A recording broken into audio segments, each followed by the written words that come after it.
Yo, what's going on, everybody? It's your boy Ango, and in today's video we got some major news, AEW streaming stuff. Also, we're going to talk about WWE and this trick that they are doing on their shows. It is pretty deceiving. Is it good? Is it bad? We're going to weigh in on that because it looks like WWE is getting exposed. And then also, GCW has truly announced a game-changing matchup. I love it. I love it. I love it. If you guys want more videos like this, don't forget to click subscribe. Also, the Ango Show live every day, talking about pro wrestling with you guys, the fans. Twitch.tv/AngoTV, link in the description. Will Ospreay versus Nick Wayne. Guys, this is really cool. GCW, I Never Liked You, June 19th at the Feet Music Hall in Providence, Rhode Island. GCW truly coming out with a game-changing matchup here. Now, Will Ospreay is making his debut for GCW. That in its own is already massive news, considering what Will Ospreay has been doing. At one point, Will Ospreay was supposed to come to MLW, and that whole thing got scratched. So this is a very, very cool situation. I think wrestling fans are going to enjoy this. But if you have been watching Nick Wayne, maybe you haven't, I'll explain. Nick Wayne, 16, 17 years old, signed by AEW. He's become a pretty damn big name in the indies, obviously thanks to his work at Defy out there in the West Coast. And then, of course, now his work in GCW. 16, 17 years old. He always gets compared to Will Ospreay. I actually spoke to him about this when GCW came in Detroit. We spoke for a few minutes. And, you know, obviously, Will Ospreay, huge inspiration for him. But the cool thing here is their talent is just so good, man. Both of these guys are incredibly talented.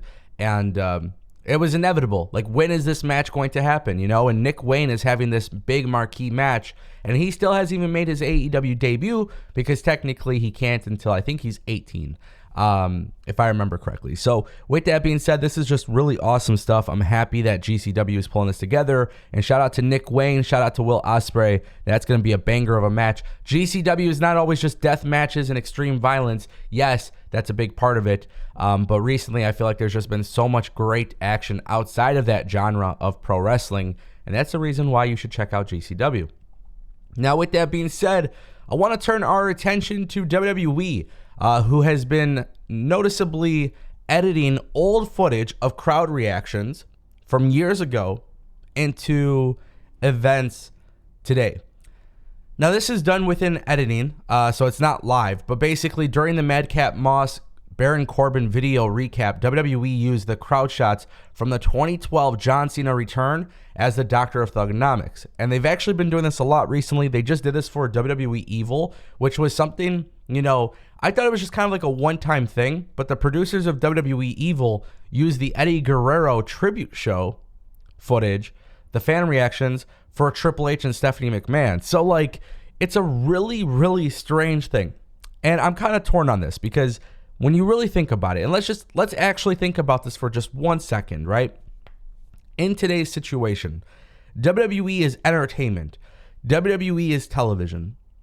At the end of the day, that's what it is. It's scripted television. Them using old crowd reactions, you know, for like B-roll footage and stuff like that, to me, it's just weird, right? I think it takes away from the essence of what pro wrestling is, because pro wrestling is all about the newest reactions, right? Things that are happening in the current time. Now, is WWE trying to do this to oversell Madcap Moss and Baron Corbin? Because the funny thing is, if you watch WrestleMania Backlash, the crowd was really, really hot for Madcap Moss. And I'm not here just taking shots at WWE, but WWE and AEW, ever since the pandemic, I think these companies got used to piping in crowd noise and shit, that it's like they can do whatever they want. And I understand it because it's television, but ultimately there's just something about it that feels so weird to me. And because there's something about it that feels so weird to me, I just don't like it. Now, I'm not saying it's right or wrong. I don't think piped in crowd noise is right or wrong. It's television. At the end of the day, that's what you're going to do. It's no different than a laugh track for a sitcom.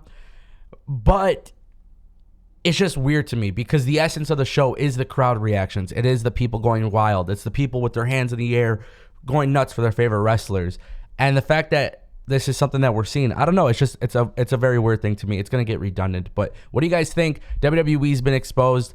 Is it a big deal? Is it not a big deal? I think AEW and WWE should never pipe in crowd noise. I think that's a terrible way.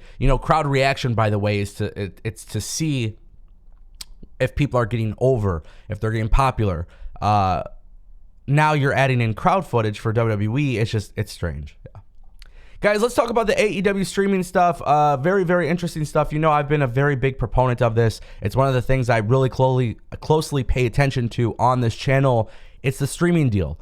Since 2019, I have been following all efforts into the streaming stuff, what professionals are saying, what other people are saying about this, and there's just so much that's involved with the streaming deal. I've been following it, and the NBC Universal Business Affairs Manager, Mick Pandit, I'm sorry if I pronounced the name wrong, joined the show to talk about the future of streaming in the wrestling business and the advantages AEW would have if they chose to land on HBO Max. Now, I don't want to read this entire thing.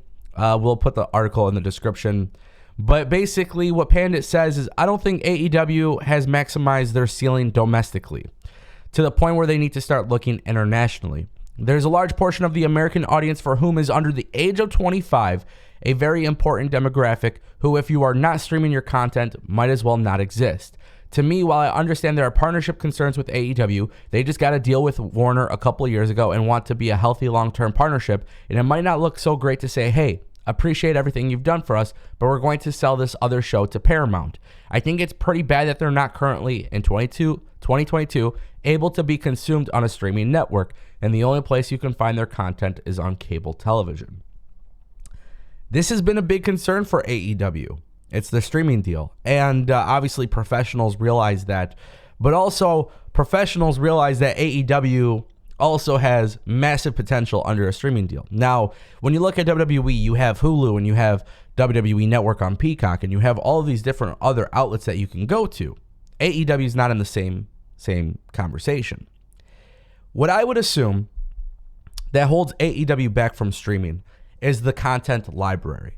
So for those who always ask me in my live streams on Twitch, hey, when are they going to announce HBO Max or Discovery, or when is this going to happen? The reason why I think it hasn't happened is because I don't think there's enough library for AEW to truly get their money's worth, or for the streaming partner to get their money's worth. It also would not look good for Discovery and Warner to have AEW on Paramount while the show rights are, on Warner Media and Discovery. So I think it's a one-size-fits-all solution. AEW collectively has to have their TV deal and their content all distributed through one platform. And maybe, while we know streaming plans are in the mix, maybe this won't happen until the next television deal agreement and stuff like that, which I think is 2024. That's when we should expect it. So it's a very, very interesting situation, but the way I would look at it is a lot of people realize AEW would do very, very well. They're doing great right now, but they're going to do even better with streaming. So when we talk about ratings, right, especially AEW has that key demographic, that young audience that loves them, right? This is something that we know that is factual. Imagine how many more people would be watching it if it was on a streaming deal. And I do think it would be a remarkably big difference. Let me know what you guys think in the comment section down below. We'll talk more later on today.